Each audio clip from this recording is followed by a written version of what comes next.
നമ്മൾ middle east ഇവിടെയാണ് നോക്കുന്നത്. മിഡിൽ ഈസ്റ്റിൽ തുർക്കിയിൽ 2 ദിവസമായിട്ട് തന്നെ നല്ല രീതിയിലുള്ള പ്രക്ഷോഭമാണ് നടക്കുന്നത്. അവിടെ ഈ എർദോഗന്റെ ഗവൺമെന്റിനെതിരെയാണ് ഈ ഒരു പ്രൊട്ടസ്റ്റ് നടക്കുന്നത്. ഇതുകൊണ്ട് സംഭവിക്കുന്ന പറഞ്ഞാൽ തുർക്കിയിൽ, അതായത് ഈ ഒരു ഒട്ടമൻ കൾച്ചർ തിരിച്ചു കൊണ്ടുവരണം എന്നുള്ള രീതിയിലാണല്ലോ ഈ ഒരു എർദോഗൻ എന്ന് പറഞ്ഞ ആ ഒരു വ്യക്തി, ഇതാണ് അയാളുടെ ഒരു ആശയം.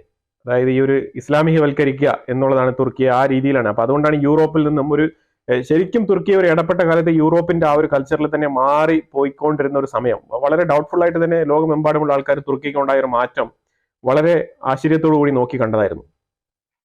പക്ഷെ പിന്നീട് ഈ വന്ന എർദോഗന്റെ സർക്കാർ വളരെ ഓർത്തഡോക്സ് രീതിയിൽ ഈ ഒരു ഇസ്ലാമിക് കൾച്ചർ അവിടെ കൊണ്ടുവരികയും അതുപോലെ തന്നെ ഈ ഹഗിയ സോഫിയ എന്ന് പറഞ്ഞ ആ ഒരു മ്യൂസിയം, ആ ഒരു ബൈസാന്റിയം എന്ന് പറഞ്ഞ ഒരു മ്യൂസിയം തന്നെ മാറ്റിക്കുറിച്ചുകൊണ്ട് അത് വീണ്ടും ഒരു ഇസ്ലാമിക മോസ്ക് ആയിട്ട് മാറ്റുന്ന ഒരു അവസ്ഥയാണ് അവിടെ ഉണ്ടായത്. അപ്പൊ ഇതുപോലുള്ള പ്രവർത്തികളൊക്കെ ഉണ്ടായതുകൊണ്ട് തന്നെ യൂറോപ്പിൽ ഒരുപാട് ഒരു വിയോജിപ്പ്, തുർക്കിയുടെ ഈ ഒരു നടപടിക്രമങ്ങൾക്കെതിരെ ഉണ്ടായ ഒരു വിയോജിപ്പാണ് തുർക്കിയെ പല ആൾക്കാരും യൂറോപ്യൻ യൂണിയനിലായാൽ തന്നെ മെമ്പർഷിപ്പ് കൊടുക്കാത്തതും, അതുപോലെ തന്നെ നാറ്റോയിൽ മെമ്പർഷിപ്പ് ഉണ്ടെങ്കിൽ തന്നെയും യൂറോപ്യൻ യൂണിയനിൽ മെമ്പർഷിപ്പ് ഇല്ലാത്തതിന്റെ ഒരു കാരണം തന്നെ പ്രധാനമായിട്ടും തുർക്കിയുടെ ഒരു തീവ്ര മത നിലപാടാണ്. അതാണ് ഇതിന്റെ ഏറ്റവും വലിയ ഇമ്പോർട്ടൻ്റ് ആയിട്ട് നമ്മൾ പറയാനുള്ളത്. അല്ലാന്നുണ്ടെങ്കിൽ തുർക്കി വളരെ നിർണായകമായിട്ടുള്ള, യൂറോപ്പിന് തന്നെ വളരെ നിർണായകമായിട്ടുള്ള സ്ഥാനത്ത്, പൊസിഷനിൽ നിലകൊള്ളുന്ന ഒരു രാജ്യമാണ് തുർക്കി എന്ന് പറയുന്നത്. അപ്പൊ എന്തായാലും ആ രീതിയിലുള്ള കലാപങ്ങളാണ് അവിടെ നടക്കുന്നത്. ഇനി തയ്യബ് എർദോഗൻ എങ്ങനെയാണ് ഇതിനെ ഒന്ന് ഓവർകം ചെയ്ത് വരാൻ പോകുക എന്നുള്ളതാണ് ഒരു ചാലഞ്ച്. അപ്പൊ ഇപ്പം തുർക്കിയില് വെളിയിൽ, അതായത് കുർദുകളുടെ സൈഡിൽ തുർക്കിയെ പ്രൊട്ടക്ട് ചെയ്യാൻ വേണ്ടി, കാരണം ഈ കുർദിസ്ഥാൻ മേഖലയിൽ ഇപ്പോൾ റീസെന്റ് ആയിട്ടാണ് ഒരു പീസ് ട്രീറ്റി ഒക്കെ സൈൻ ചെയ്ത് റെഡിയായി വന്നത്. അപ്പൊ അതുകൊണ്ട് തന്നെ അവിടെ ആ ഭാഗത്തുള്ള പ്രൊട്ടക്ഷൻ ഒന്നും ഇതുവരെ പിൻവലിച്ചിട്ടില്ല. അപ്പൊ അതുകൊണ്ട് ഇപ്പോഴും അവിടെ നിശ്ചിത തോതിൽ, നല്ലൊരു തോതിലുള്ള തുർക്കി അങ്ങനെ കുറെ സോൾജേഴ്സ് ഡിപ്ലോയ് ചെയ്തിട്ടുണ്ട്. ഇതെല്ലാം അവരുടെ മിലിറ്ററിയുടെ യൂട്ടിലിറ്റിയാണ്. അപ്പൊ അതുപോലെ തന്നെ സിറിയയുടെ ഭാഗത്ത്, സിറിയയുടെ HTSന് സപ്പോർട്ടിങ്ങിന് കൊടുക്കുന്ന സപ്പോർട്ടിംഗ് സ്റ്റാഫ് ആയിക്കോട്ടെ, അതുപോലെ തന്നെ മെഡിറ്ററേനിയനിൽ കിടക്കുന്ന സൈപ്രസിലുള്ള അവിടെയും സെക്യൂരിറ്റി യൂണിറ്റ് ഉണ്ട്. സൈപ്രസിന്റെ ഒരു ഭാഗം ഇവർ പിടിച്ചു വെച്ചിരിക്കുകയാണ് കയ്യേറി. അപ്പൊ അവിടെ എല്ലാം നമ്മൾ സെക്യൂരിറ്റി വിങ്സ് എല്ലാം ഇപ്പൊ കട്ട് ഓഫ് ചെയ്ത് കുറച്ച് ആൾക്കാരെയൊക്കെ കൂടുതൽ തുർക്കിയുടെ ഉള്ളിലേക്ക് കൊണ്ടുവരികയാണ്. തുർക്കിയുടെ ഉള്ളിൽ ഈ പ്രൊട്ടസ്റ്റ് കൂടുതൽ ശക്തി പ്രാപിച്ചതുകൊണ്ട് തന്നെ അവിടെ കൺട്രോൾ ചെയ്യേണ്ട ഒരു ആവശ്യം വരും. ഒരു പക്ഷേ ഒരു മിലിറ്ററി റൂൾ തന്നെ, ഒരു മാർഷ്യൽ ലോ തന്നെ തയ്യബ് എർദോഗൻ പ്രഖ്യാപിച്ചേക്കാം എന്നുള്ള നിലയിലാണ് കാര്യങ്ങൾ പോകുന്നത്. അപ്പൊ ഇതുകൊണ്ട് ക്ഷീണിതരാവുന്നത് പ്രധാനമായിട്ടും HTS ആണ്. അപ്പൊ ഈ സിറിയക്കുള്ളിൽ ഇപ്പൊ സംഭവിച്ചുകൊണ്ടിരിക്കുന്ന പറഞ്ഞാല് HTSന്റെ ആ ഒരു ഭരണപ്രദേശം ഉണ്ടല്ലോ, ചെറിയൊരു പ്രദേശമാണത്. ആ ഒരു പ്രദേശത്തിനുള്ളിൽ തന്നെ മറ്റുള്ള ചെറുകിട തീവ്രവാദ സംഘടനകൾ അതിനുള്ളിൽ കടന്നു കയറി വന്നിട്ട് പൊട്ടിത്തെറിക്കുകയാണ്. കാരണം ഈ ചെറിയ സംഘടനകൾക്ക് തന്നെ ഈ ഒരു HTSുമായിട്ട് നല്ല രീതിയിലുള്ള വിയോജിപ്പുണ്ട്, അസൂയുണ്ട്. കാര്യം ഇവരൊരു ചെറിയ സംഘടനയായിട്ടിരുന്നിട്ട് എങ്ങനെയാണ് ഇവരിതിങ്ങനെ പിടിച്ചെടുത്തത്? ഇവര് കാര്യങ്ങൾ വളരെ കൃത്യമായിട്ട് മുന്നോട്ട് നീക്കി വളരെ പക്കാ പ്ലാൻ ഇട്ട് തുർക്കിയുടെ സപ്പോർട്ടും അതേപോലെ ഇസ്രായേലിന്റെ ഈ ഒരു സംയോജിതമായിട്ടുള്ള ഹിസ്ബുള്ളയ്ക്ക് നേരെയുള്ള ഒരു ആക്രമണം അത് കറക്റ്റായിട്ട് വിനിയോഗിച്ച് അവർ കൃത്യമായിട്ട് വന്ന് പൊസിഷൻ പിടിച്ചു. അപ്പൊ അതില് പല ഇതര സംഘടനകളുണ്ട്. ഈ ഇതേ സുന്നി വിഭാഗത്തിൽപ്പെട്ട ഇതര സംഘടനകളുണ്ട്. അവർക്കൊക്കെ ഇപ്പൊ ഇതിനകത്ത് ഇച്ചിരി കലിപ്പുണ്ട്. അപ്പൊ അവരിപ്പോ ഇത്തിരി അവസരം നോക്കി നിൽക്കുകയാണ്. ഇപ്പൊ HTSന് തുർക്കിയുടെ ശക്തമായ പിന്തുണയുണ്ട് എന്ന് കരുതിക്കൊണ്ടാണ് മറ്റുള്ള സംഘടനകളൊക്കെ കുറച്ചിങ്ങനെ അയഞ്ഞു നിൽക്കുന്നത്. പക്ഷെ ഇപ്പൊ തുർക്കിയുടെ ഉള്ളില് തയ്യബ് എർദോഗന് ഉണ്ടാകാൻ പോകുന്ന ക്ഷീണം അങ്ങനെ ഉണ്ടായിക്കഴിഞ്ഞാൽ, ഞാൻ തയ്യബ് എർദോഗൻ താഴെ ഇറങ്ങി എന്നല്ല പറയുന്നത്, അങ്ങനെ ഉണ്ടായിക്കഴിഞ്ഞാൽ ഇത് HTSനെ, സിറിയയിലെ ആ ഒരു HTSന്റെ ഭരണത്തിനെ ബാധിക്കും. ഉറപ്പാണ്, 100% ബാധിക്കും. അത് മറ്റുള്ള സംഘടനകൾ ഇവരെ കടത്തി വെട്ടിക്കൊണ്ട് സിറിയയുടെ ഭരണം പിടിക്കാൻ ശ്രമിക്കുന്നതായിരിക്കും. അപ്പൊ ഇതൊരു സൈഡിൽ വളരെ ടെൻസ്ഡ് ആയിട്ടുള്ള മൊമെന്റ് ആയിട്ടാണ് പൊയ്ക്കൊണ്ടിരിക്കുന്നത്. പക്ഷേ ഇത് ഇസ്രായേലിന് ഗുണം ചെയ്യുന്ന കാര്യമാണ്. ഇസ്രായേലിന് ഗുണം ചെയ്യുന്ന കാര്യം എന്ന് വെച്ചാൽ, ഇത് ഗോലാൻ ഹൈറ്റ്സ് കഴിഞ്ഞിട്ട് വേറെ ഒരു പ്രൊവിൻസ് ഉണ്ട് അവിടെ, ഈ ഡ്രൂസുകളുമായിട്ട് ബന്ധപ്പെട്ട ഏരിയ. അതിൽ കുറച്ചുകൂടെ അഡീഷണൽ ഏരിയ ഇസ്രായേലിന് ഒരു അഡ്വാൻറ്റേജ് കൊടുക്കുന്ന ഒരു ടൈമാണ്. അങ്ങനെ അഥവാ തുർക്കിയിൽ എന്തെങ്കിലും ഒരു ഭരണമാറ്റമോ അങ്ങനെ എന്തെങ്കിലുമൊക്കെ ഒരു അട്ടിമറി സംഭവിക്കുന്നുണ്ടെങ്കിൽ, HTSന്റെ ഭരണം താഴെ വീഴുന്നുണ്ടെങ്കിൽ കുറച്ചുകൂടെ ഇസ്രായേൽ സ്ഥലം ഒക്കുപൈ ചെയ്യാനുള്ള സാധ്യത വളരെ കൂടുതലാണ് സിറിയയ്ക്കുള്ളിൽ. ഇത് നമ്പർ 2 ആണ് ഇതിൽ നമ്മൾ മനസ്സിലാക്കേണ്ടത്. അടുത്ത വിഷയം എന്ന് പറഞ്ഞാല് ഡ്രൂസ് കമ്മ്യൂണിറ്റി. ഈ ഡ്രൂസ് കമ്മ്യൂണിറ്റി കഴിഞ്ഞ 2 ദിവസങ്ങൾക്ക് മുമ്പ് ഇസ്രായേലിന്റെ ഉള്ളിൽ അവരുടെ പ്രോഫറ്റിന്റെ സ്ഥലം സന്ദർശിക്കാൻ വേണ്ടി, ഇസ്രായേലിന്റെ ഉള്ളിലാണ് അത് ഉള്ളത്, അപ്പൊ അവിടെ സന്ദർശിക്കാനാണ് അവർ വന്നത്. അപ്പൊ അങ്ങനെ ഒരു പിൽഗ്രിമേജ് വിസിറ്റിന് വേണ്ടിയാണ് അവർ വന്നത്. വന്നു പോയ സമയത്ത് ഇവിടെ ഇസ്രായേലിന്റെ ഉള്ളിലുള്ള ഡ്രൂസ് കമ്മ്യൂണിറ്റിയുമായിട്ട് അവർ നല്ല രീതിയിലുള്ള ചർച്ചകൾ നടത്തി. ഈ ചർച്ചകളിൽ ഉരുത്തിരിഞ്ഞ് വന്ന ആശയം എന്ന് പറഞ്ഞാൽ, ഈ സിറിയൻ ഭാഗത്ത് നിന്ന് വന്ന ആ ഒരു ഡ്രൂസ് കമ്മ്യൂണിറ്റി ഒരു പ്രൊപ്പോസൽ വെച്ചിട്ടുണ്ടായിരുന്നു. അതായത് നമുക്കൊരു സെപ്പറേറ്റ് സ്റ്റേറ്റ് ആയാലോ എന്ന് പറഞ്ഞിട്ട്. അപ്പൊ അങ്ങനെ ഒരു സെപ്പറേറ്റ് സ്റ്റേറ്റ്, ഒരു ഇൻഡിപെൻഡന്റ് സ്റ്റേറ്റ്, ഡ്രൂസ് സ്റ്റേറ്റ് ഉണ്ടാക്കിയാൽ എന്താണെന്നുള്ളൊരു താല്പര്യം അവർ പ്രകടിപ്പിച്ചു. പക്ഷേ ഇസ്രായേലിന്റെ ഉള്ളിലുള്ള ഡ്രൂസ് കമ്മ്യൂണിറ്റിയിൽപ്പെട്ട ആൾക്കാർ അതിനെ ഡിനൈ ചെയ്യാണ് ചെയ്തത്. കാരണം ഈ ഒരു പരിസരത്ത് ഒരു സെപ്പറേറ്റ് സ്റ്റേറ്റ് ആയിട്ട് നിലനിൽക്കാൻ പറ്റില്ല എന്നുള്ളതാണ് കാര്യം. അതിന് ഒരുപാട് സാങ്കേതിക പ്രശ്നങ്ങളുണ്ട്, അതിന് ഒരുപാട് ഡിഫൻസ് മെക്കാനിസം ഒക്കെ അവിടെ വേണം. സെക്യൂരിറ്റി വേണം. ഇല്ലാന്നുണ്ടെങ്കിൽ ഒന്നെങ്കിൽ തീവ്രവാദി എടുത്തുകൊണ്ട് പോകും, ഇല്ലാന്നുണ്ടെങ്കിൽ മറ്റുള്ള ആൾക്കാർ ആരെങ്കിലും ഒന്ന് ആക്രമിക്കും, ഉറപ്പാണ്. അപ്പൊ ആ രീതിയിൽ നമുക്ക് എപ്പോഴും പ്രൊട്ടക്ഷൻ വേണമെന്നുണ്ടെങ്കിൽ 100% നമുക്ക് ഇസ്രായേൽ തന്നെയാണ് സേഫ് എന്നുള്ളൊരു തിരിച്ചറിവോട് കൂടിയാണ് അവർ ഈ ഒരു മീറ്റിംഗ് പിരിച്ചുവിട്ടത്. പിരിച്ചുവിട്ടവർ പറഞ്ഞാണ് നമുക്ക് ഒത്തുകൂടാം, നമുക്ക് ഫുൾ ഫ്രീഡം ഉണ്ട്, ഇസ്രായേലിന്റെ ഉള്ളിൽ നിങ്ങൾക്ക് എപ്പോൾ വേണമെങ്കിലും വരാം പോവാം, കുഴപ്പമൊന്നുമില്ല, പക്ഷേ ഒരു സെപ്പറേറ്റ് സ്റ്റേറ്റിന്റെ ആവശ്യമില്ല എന്നാണ് ഇപ്പൊ നിലവിലെ തീരുമാനം. അത് കാരണം വേറൊന്നും കൊണ്ടല്ല, ഇതാണ് പ്രധാനപ്പെട്ട കാര്യം. അതല്ല, അവർ സർവൈവ് ചെയ്യാൻ പറ്റില്ല അങ്ങനെ സ്റ്റേറ്റ് ആയിട്ട്. കാരണം അവർക്ക് ഇൻഡിപെൻഡന്റ് ആയിട്ട് ആർമി വേണം, അവർക്ക് സെപ്പറേറ്റ് ആയിട്ടുള്ള എല്ലാ കാര്യങ്ങളും സെപ്പറേറ്റ് വേണം.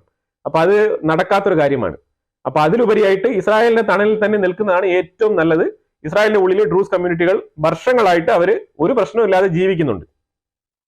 ഇസ്രായേലിന്റെ ഉള്ളിൽ ഡ്രൂസ് മാത്രമല്ല കേട്ടോ, മുസ്ലിംസ് ഉണ്ട്, അറബ്സ് ഉണ്ട്, ക്രിസ്ത്യൻസ് ഉണ്ട്, ഡ്രൂസ് ഉണ്ട്, അർമേനിയൻ ക്രിസ്ത്യൻസ് ഉണ്ട്, ഓർത്തഡോക്സ് ഉണ്ട്, ജൂസ് ഉണ്ട്. ഇത്തരം കമ്മ്യൂണിറ്റിയിൽപ്പെട്ട ഒരുപാട് ആൾക്കാർ അവിടെ ഉള്ളിൽ താമസിക്കുന്നുണ്ട്. പിന്നെ ഇതിനകത്ത് ഒരു ഇസ്രായേലി, അറബ് ഇസ്രായേലി, പാലസ്തീനി തന്നെയാണ്.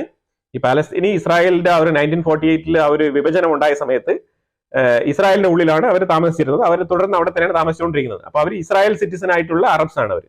അതിലുള്ള ഒരാൾ തീവ്രവാദ സംഘടനയ്ക്ക് ഒത്തുചേർന്ന് പ്രവർത്തിച്ചതായിട്ടുള്ള കണ്ടെത്തലിനെ തുടർന്ന് അയാളെ അറസ്റ്റ് ചെയ്തിരിക്കുകയാണ്. അയാൾക്ക് ISIS അതേപോലെ ഹമാസുമായിട്ട് ബന്ധമുണ്ടെന്നാണ് പറയുന്നത്. ഇതിലുപരിയായിട്ട് അയാൾ IDF-നെതിരെയുള്ള ആക്രമണത്തിന് പ്ലാൻ ചെയ്തതായിട്ട്, പദ്ധതി ഒരുക്കിയതായിട്ടാണ് കണ്ടെത്തിയിരിക്കുന്നത്. ആ പ്ലോട്ട് ബ്രേക്ക് ചെയ്തപ്പോഴാണ് ഇയാളുടെ അടുത്ത അന്വേഷണം എത്തിയത്. അങ്ങനെ ഇയാളെ അറസ്റ്റ് ചെയ്തിരിക്കുകയാണ്. പിന്നെ അമേരിക്ക ഇറാന്റെ ഒരു ഷിപ്പ് അടിച്ച് താഴ്ത്തിയായിരുന്നു. അപ്പൊ അതിനെ തുടർന്ന് ഇറാൻ അവരുടെ മിസൈലുകളെല്ലാം റീലൊക്കേറ്റ് ചെയ്തുകൊണ്ടിരിക്കുകയാണ്. വളരെ തകൃതിയായിട്ടാണ് റീലൊക്കേറ്റ് ചെയ്തുകൊണ്ടിരിക്കുന്നത്. ഈ റീലൊക്കേറ്റ് ചെയ്യുന്ന പറഞ്ഞാൽ എവിടെ മാറ്റും എന്നുള്ളതല്ല, യുദ്ധത്തിന് തയ്യാറാകുന്നോ എന്നുള്ള ഒരു ഡൗട്ടും കൂടെ ഉണ്ട് എന്നുള്ളതാണ് മനസ്സിലാക്കേണ്ടത്. ഇപ്പൊ അമേരിക്ക ശരിക്കും പറഞ്ഞാൽ ഈ ഒരു വാർഷിപ്പിൽ കൊണ്ടുവന്നാണ് ഈ ആക്രമണമൊക്കെ നടത്തിക്കൊണ്ടിരിക്കുന്നത്. ഇനി ഇതിലുപരിയായിട്ട് നമുക്ക് മനസ്സിലാക്കേണ്ടത് പറഞ്ഞാൽ ഈ വ്യക്തിയുടെ പേര് ഏലി ഷറാബി എന്നാണ്. ഈ ഏലി ഷറാബി എന്ന് പറഞ്ഞാൽ ഒരു ക്യാപ്റ്റീവ് സർവൈവർ ആണ്. അതായത് അയാളെ ഇങ്ങനെ പിടിച്ചോണ്ട് പോയിരുന്നു, ബന്ദിയായിട്ട് വെച്ചിരുന്നു. വളരെ ക്ഷീണിതനായിട്ട് ഭക്ഷണം പോലും ഇല്ലാണ്ട് നടക്കാൻ പറ്റാത്ത രീതിയിലാണ് ഇയാളെ റിലീസ് ചെയ്തത്. നമ്മളെല്ലാം ഫുട്ടേജ് ഒക്കെ കണ്ടിട്ടുള്ളതാണ്. ഈ വ്യക്തിയെ യുണൈറ്റഡ് നേഷൻസിൽ കൊണ്ട് സംസാരിപ്പിച്ചിട്ടുണ്ട് ഇസ്രായേൽ. അപ്പൊ UNSC റെപ്രസെന്റേറ്റ് ചെയ്യാൻ വേണ്ടിയിട്ട് പോയ വ്യക്തി വളരെ വ്യക്തമായിട്ട് ഒറ്റൊരു ചോദ്യമാണ് ചോദിച്ചത്. ആ ചോദ്യം വേറൊന്നുമല്ല, നിങ്ങൾ കൊടുക്കുന്ന ഫണ്ട് എല്ലാം തന്നെയും തീവ്രവാദികൾക്കാണ് പോകുന്നത്, തീവ്രവാദത്തിനാണ് പോകുന്നത്. അതേസമയം ഞങ്ങൾ അവിടെ ഗാസയ്ക്കുള്ളിൽ 500-ലധികം ദിവസം ഫുഡിന് വേണ്ടി ബെഗ് ചെയ്തിരുന്നു. ഞങ്ങള് ഭിക്ഷ യാചിക്കുന്ന പോലെ യാചിച്ച് നിൽക്കുമായിരുന്നു ഭക്ഷണത്തിന് വേണ്ടിയിട്ടെന്ന്. പിന്നെ നിങ്ങൾ ഏത് എയ്ഡ് കൊടുത്ത കഥയാണ് പറയുന്നത് എന്നാണ് യുണൈറ്റഡ് നേഷൻസിനെ കുറിച്ച് ചോദിച്ചിരിക്കുന്നത്. ഇതുപോലൊരു ചോദ്യം, ചെകിട്ടത്തടിച്ച പോലുള്ള ചോദ്യമായിരുന്നു ഇത് യുണൈറ്റഡ് നേഷൻസിന്. ഇസ്രായേൽ ചെയ്തതിൽ വെച്ചിട്ട് ഏറ്റവും പെർഫെക്റ്റ് ആയിട്ടുള്ള ഒരു പണിയാണ് ഇപ്പൊ കൊടുത്തത്. ഇതുപോലെ വേണം പ്രതികരിക്കാൻ. അതായത് 500-ലധികം ദിവസം ബന്ദിയായിട്ടിരുന്ന ഒരു വ്യക്തി ബന്ദിയായിട്ട് റിലീസായി വന്നിട്ട് അയാൾ ഇതിന് മുമ്പ് എങ്ങനെയാണോ ഉണ്ടായിരുന്നത് ഇപ്പൊ എങ്ങനെ ഇരിക്കുന്നുള്ള 2 ഫോട്ടോയും കാണിച്ചുകൊണ്ട് യുണൈറ്റഡ് നേഷൻസിൽ ചോദിച്ചുകൊണ്ടിരിക്കുകയാണ്, നിങ്ങൾ എവിടെയാണ് ചാരിറ്റി കൊടുക്കുന്നത്, നിങ്ങൾ എന്ത് ചാരിറ്റിയാണ് കൊടുക്കുന്നത്, നിങ്ങൾ ഭക്ഷണത്തിന് വേണ്ടിയാണോ കൊടുക്കുന്നത്? അപ്പൊ ഇപ്പൊ മനസ്സിലായല്ലോ ഇസ്രായേൽ എന്തിനു വേണ്ടിയാണ് ഈ ഫുഡ് ട്രക്കൊക്കെ നിർത്തിവെച്ചതെന്ന്. അത് ബന്ദികളെ പിടിച്ചുകൊണ്ട് പോയി കഴിഞ്ഞാൽ സാമാന്യ മര്യാദയ്ക്ക് ജീവനോടിരിക്കുന്ന ഒരാൾക്ക് ഭക്ഷണം കൊടുക്കാനുള്ള സാമാന്യ മര്യാദ ഇല്ലാതെ രീതിയിൽ പെരുമാറിയ ഈ രീതിയിലുള്ള ഈ കാട്ടാളന്മാർക്ക് പിന്നെ എന്തിനാണ് ഭക്ഷണം കൊടുക്കേണ്ടത്? ഇസ്രായേൽ ഈ ഒരു എയ്ഡ് ട്രക്ക് നിർത്തിയത് 100% കറക്റ്റ് ആയിട്ടുള്ള കാര്യമാണ്. ഇങ്ങനെ വേണം പ്രതികരിക്കാൻ. പട്ടിണി കിടന്ന് നോക്കൂ, അപ്പൊ മനസ്സിലാവുമല്ലോ കാര്യം എന്താണെന്നുള്ളത്. അല്ലാതെ വെറുതെ ആൾക്കാരെ, വീട്ടിൽ ഇരുന്ന ആൾക്കാരെ പിടിച്ചോണ്ട് പോയി അവിടെ വയസ്സും പ്രായവും വ്യത്യാസം ഒന്നും ഇല്ലാണ്ട് ആൾക്കാർ, കൊച്ചു കുട്ടികൾ മുതൽ വലിയ മുതിർന്ന ആൾക്കാരെ വരെ പിടിച്ചോണ്ട് പോയിട്ട് പട്ടിണിക്കിടുക എന്ന് പറഞ്ഞാൽ ഇത് എന്തുമാത്രം ക്രൂരതയാണ്. IDF വാണിംഗ് കൊടുത്തിരിക്കുകയാണ്. ബനി സുഹൈല, സൗത്ത് ഗാസ, സുബർബ്, ഖാൻ യൂനിസ് ഇത്രയും സ്ഥലങ്ങളിൽ നിന്നും ആൾക്കാർ ഒഴിഞ്ഞു പോകണം എന്ന് പറഞ്ഞിട്ട് IDF നോട്ടീസ് കൊടുത്തിരിക്കുകയാണ്. അതായത് ഇന്ന് രാത്രി, ഇറ്റ് മീൻസ് ഇന്നലെ രാത്രി തന്നെ അവിടെ അറ്റാക്ക് നടത്താനുള്ള സാധ്യത അവിടെ ഏറ്റവും കൂടുതൽ. സാധ്യതയൊന്നുമില്ല, അറ്റാക്ക് നടത്തുന്നു തന്നെയാണ്. അതുകൊണ്ട് എത്രയും വേഗം അവിടെ നിന്ന് ഒഴിഞ്ഞു പോകാനുള്ള നോട്ടീസ് പ്രീവിയസ് ഡേ ഈവനിങ് തന്നെ കൊടുത്തിട്ടുണ്ട്. വ്യാഴാഴ്ച രാവിലെ മുതൽ വൈകുന്നേരം വരെ അവിടെ ഈ നോട്ടീസ് കൊടുത്തിട്ടുണ്ട് അവിടെ നിന്ന് ഇറങ്ങി പോകുക എന്നുള്ളത്. അപ്പൊ അവിടെ നിന്ന് ഇറങ്ങി പോയില്ല എന്നുണ്ടെങ്കിൽ പിന്നെ മരണനിരക്ക് കൂടും. ഇപ്പൊ വന്നുകൊണ്ടിരിക്കുന്ന വാർത്ത എന്ന് പറഞ്ഞാൽ ഏതാണ്ട് ഗാസയ്ക്കുള്ളിൽ 700-ലധികം ആൾക്കാർ കൊല്ലപ്പെട്ടിട്ടുണ്ട്. ഈ ഒരു പുതിയ ആക്രമണം, ഈ സീസ് ഫയർ നിർത്തിയിട്ട് ഇപ്പൊ ഈ കഴിഞ്ഞ 2-3 ദിവസത്തിന് മുമ്പ് തുടങ്ങിയ ആക്രമണത്തിൽ 700-ലധികം ആൾക്കാർ കൊല്ലപ്പെട്ടിട്ടുണ്ടെന്നുള്ളതാണ് ഗാസ ഹോസ്പിറ്റൽ റെക്കോർഡ് പറയുന്നത്. ഇന്ന് വൈകുന്നേരം നടത്തിയ ആക്രമണത്തിൽ 70 പേർ കൊല്ലപ്പെട്ടിട്ടുണ്ട് ഒറ്റ ആക്രമണത്തിൽ. അപ്പൊ അതായത് ഇറങ്ങി പോകാൻ പറഞ്ഞാലും ഇറങ്ങി പോകത്തില്ല എന്നുള്ളതാണ് ഇവരുടെ നിർബന്ധ ബുദ്ധി. ഈ നിർബന്ധ ബുദ്ധി കൊണ്ട് തന്നെ ആൾക്കാർ കൊല്ലപ്പെടുന്നുണ്ട്. ഈ കൊല്ലപ്പെടുന്നുള്ളത് ഉറപ്പുള്ള കാര്യമാണ്. പിന്നെ കൊല്ലപ്പെടുന്ന ആൾക്കാർ കൊല്ലപ്പെട്ടു, അത്രേ ഉള്ളൂ. പിന്നെ അതിലുപരിയായിട്ട് നിന്നിട്ട് പിന്നെ ഇരവാദം മുഴക്കേണ്ട ഒരു കാര്യമില്ല. പ്രീവിയസ് നോട്ടീസ് കൊടുത്തിട്ട് അറ്റാക്ക് ചെയ്യുന്ന ഒരേ ഒരു യുദ്ധം ഈ ഇസ്രായേൽ ഗാസ യുദ്ധം മാത്രമേ ഉള്ളൂ. ഇസ്രായേൽ നടത്തുന്ന യുദ്ധത്തിന് മാത്രമാണ് പ്രീവിയസ് നോട്ടീസ്. അവിടെ റഷ്യ അടിക്കുന്നുണ്ട്, രാത്രി തുരുതര അടിക്കുകയാണ് ഉക്രൈന്റെ ഉള്ളിൽ. ഒരു നോട്ടീസ് ഒന്നുമില്ല കേട്ടോ, നോട്ടീസ് ഒന്നും കൊടുക്കുന്നില്ല. റഷ്യ നോട്ടീസ് ഒന്നും കൊടുക്കില്ല, വളരെ വൃത്തിക്കങ്ങ് അടിച്ചങ്ങ് ഒതുക്കുകയാണ്. അല്ലെങ്കിൽ തന്നെ ഏത് യുദ്ധത്തിലാണ് പ്രയർ നോട്ടീസ് കൊടുത്ത് യുദ്ധം ചെയ്യുന്നത്? ഇപ്പൊ ഹമാസ് ഏത് വിധേനയും ഞങ്ങൾ ഈ ഒരു യുദ്ധം സീസ് ഫയറിന് വേണ്ടിയിട്ട് നമ്മൾ ഏത് കണ്ടീഷന് തയ്യാറാണെന്നുള്ള ഒരു പ്രഖ്യാപനം ഹമാസ് മുന്നോട്ട് വെക്കുന്നുണ്ട്. അപ്പൊ ഹമാസിന്റെ ടോപ്പ് ലീഡേഴ്സ്, അതായത് ആ ഉന്നത ലീഡേഴ്സ് ഇല്ലേ, കാശുകാരന്മാരായിട്ടുള്ള ഒരു പണച്ചാക്കുകളും കൊണ്ട് $1 ബില്യൺ ഒക്കെ ബാങ്കിൽ ഇട്ടിട്ട് ഹോട്ടലുകളായിട്ട് ചാടിത്തിരിഞ്ഞ് നടക്കുന്ന തുർക്കിയുടെ ഉള്ളിലും ഖത്തറിന്റെ ഉള്ളിലൊക്കെ ഇങ്ങനെ ഉല്ലാസ നൗകകളിൽ ജീവിക്കുന്ന ആ ഒരു ലീഡേഴ്സ് ഇല്ലേ, മെഷാൽ ഉൾപ്പെടെയുള്ള ആ ടീമുകൾ ഇപ്പൊ പറഞ്ഞിരിക്കുന്നത് നമ്മൾ ഏത് രീതിയിലുള്ള നെഗോസിയേഷനും തയ്യാറാണ്, ചർച്ചയ്ക്ക് തയ്യാറാണോ ഇസ്രായേൽ എന്നാണ് ചോദിച്ചിരിക്കുന്നത്. ഇസ്രായേൽ പറഞ്ഞിരിക്കുന്നത് ചർച്ചയ്ക്ക് തയ്യാറാണ്, നമ്മൾ ഓൾറെഡി പറഞ്ഞു കഴിഞ്ഞല്ലോ, അതുകൊണ്ട് അടിയൊന്നും നിർത്താൻ പോകുന്നില്ല, യുദ്ധം തുടർന്ന് നടന്നുകൊണ്ട് തന്നെ ഇരിക്കും, കാഷ്വാലിറ്റികൾ വീണുകൊണ്ട് തന്നെ ഇരിക്കും, നിങ്ങൾക്ക് ചർച്ച തുടരാം.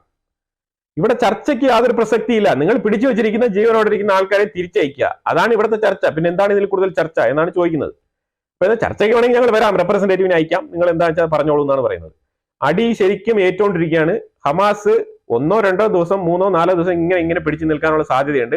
ഇനി ഇസ്രായേൽ ശരിക്കും പറഞ്ഞാൽ ഈ ഒരു ബന്ദികളെ അവരുടെ IDF സോൾജേഴ്സിനെ കണക്ക് തന്നെയാണ് വിലയിരുത്തിയിരിക്കുന്നത്. ഇപ്പൊ എത്രയോ IDF സോൾജേഴ്സ് യുദ്ധത്തിന് പോകുമ്പോൾ മരിക്കുന്നില്ലേ, അതുപോലെ തന്നെയാണ് കണക്കാക്കുന്നത്.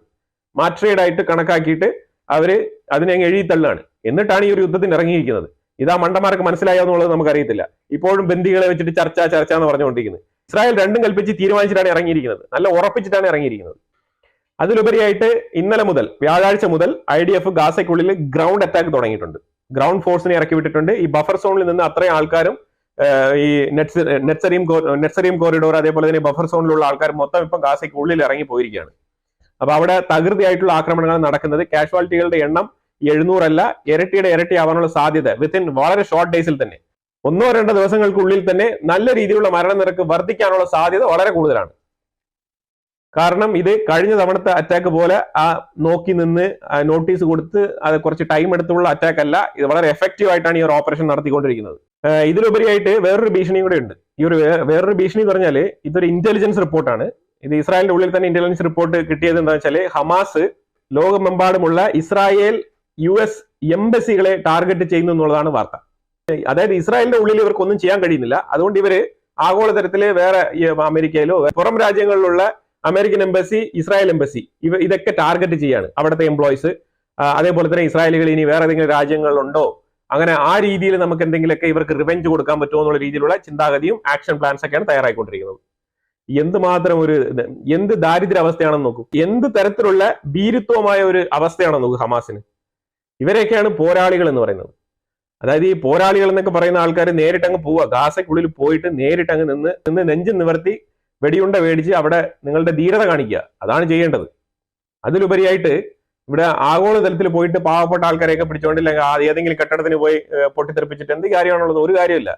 അതുകൊണ്ട് നിങ്ങളുടെ ധീരത തെളിയിക്കേണ്ടത് ഗാസയ്ക്കുള്ളിലാണ്, ഇസ്രായേലിന്റെ അടുത്താണ്. അവിടെ പോയി നോക്കുക കാര്യങ്ങൾ. ഇതിനോടൊപ്പം ഒരു വിഷയം കൂടെ ഉണ്ട്, താലിബാൻ 2 വർഷമായിട്ട് അമേരിക്കക്കാരെ പിടിച്ച് ജയിലിൽ ഇട്ടിട്ടുണ്ടായിരുന്നു. അവരെ ഇപ്പൊ താലിബാൻ റിലീസ് ചെയ്യാൻ സമ്മതിച്ചിരിക്കുകയാണ്. ഞാനൊരു കാര്യം പറയാം, ഇത് ബൈഡൻ ഭരണകൂടം ഇരുന്നിട്ട് അവരെ കൊണ്ട് സാധിക്കാത്ത കാര്യമാണ് ട്രംപ് വന്നപ്പോഴത്തേക്കും സാധിച്ചിരിക്കുന്നത്. അതായത് താലിബാന്റെ മേളിൽ ഇടേണ്ട പ്രഷർ വളരെ വൃത്തിയായിട്ട് തന്നെ ഇട്ടുകൊണ്ട് അവരുടെ അടുത്ത് എന്ത് കാര്യമാണോ നേടിയെടുക്കേണ്ടത് അതൊക്കെ തന്ത്രപൂർവ്വം നേടിയെടുക്കാനുള്ള ഒരു ശ്രമത്തിലാണ് ട്രംപ്. അത് വളരെ വൃത്തിയായിട്ട് തന്നെ സക്സസ്ഫുൾ ആയിട്ട് കാര്യങ്ങൾ മുന്നോട്ട് പോകുന്നുണ്ട്, കാര്യം വിജയിക്കുന്നുണ്ട്. ഇപ്പൊ റിലീസ് ചെയ്യിപ്പിച്ചു, ഇത് വളരെ വൃത്തിയായിട്ട് കാര്യം നടക്കുന്നുണ്ട്.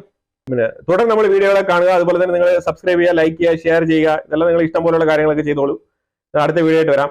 Thank you so much.